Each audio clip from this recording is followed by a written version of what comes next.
hocher la tête quand elle parle. Oui, parce que ça me rappelle exactement mon vécu.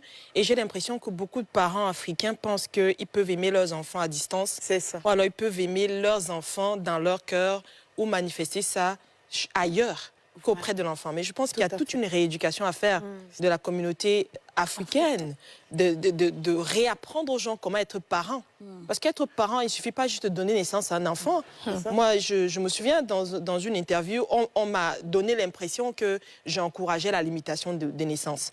Mais je leur ai fait comprendre que si vous ne pouvez pas vous former à être parent, évitez de ne donner naissance à des personnes qui vont être traumatisées. Tout à fait. Et dans mon cas, moi, j'ai vécu quelque chose de traumatisant. Et quand j'écoute Maryse parler, ça me rappelle que, justement, mon père pensait bien faire. Mais ce genre de traumatisme, aujourd'hui, je m'en suis sortie, j'ai tiré les choses du bon côté. Mais en général, ces traumatismes, soit ça te booste et tu deviens une personne extraordinaire, soit ça te brise et tu deviens complètement une personne complètement paumée. Et donc, dans mon cas, mon père, par exemple, pendant que j'étais enfant, j'ai passé le temps à voir un père qui rentre à la maison étant saoul. Et quand il est saoul, je suis l'enfant qu'on bastonne. Donc, moi, jusqu'aujourd'hui, j'ai des blessures partout. Si vous regardez mes jambes, vous allez voir que j'ai des blessures qui sont restées là. Quand on parle de blessures, on parle de blessures dans cette émission, mais je vous assure, j'ai des séquelles physiques de ces blessures. Et pour moi, j'avais la sensation que mon père ne m'aimait pas. Et pourtant, lui, sa manière d'exprimer pourquoi il me traitait comme ça auprès des autres, c'est qu'il dit que c'est parce que je suis sa fille préférée. Il pensait me protéger.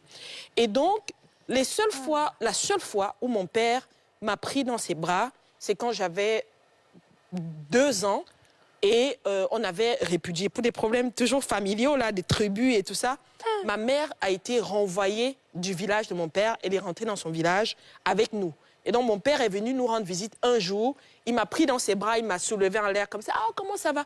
Je n'avais peut-être que 2 ou 3 ans. Je m'en souviens très bien. Et c'est la seule fois où j'ai eu une preuve d'affection de mon père. Le reste du temps, c'était soit il rentrait sous et il me bastonnait, soit il n'avait que des tensions avec moi. Et donc, quand on grandit avec un père comme ça, les blessures sont tellement profondes. Moi, je partais à l'école, je rentrais à la maison avec 18 de moyenne. Et je me faisais bastonner parce qu'il estime que j'aurais dû avoir 20. Et quand je rentre à la maison et que je suis deuxième de la classe et j'ai 19 de moyenne, je me fais quand même bastonner parce que j'aurais dû être première de la classe. Donc, en fait, il n'avait jamais rien qui était suffisant. Et comme disait Maryse encore tout à l'heure, on grandit donc en devenant ce que les Américains appellent les people pleasers. On cherche à plaire, à plaire.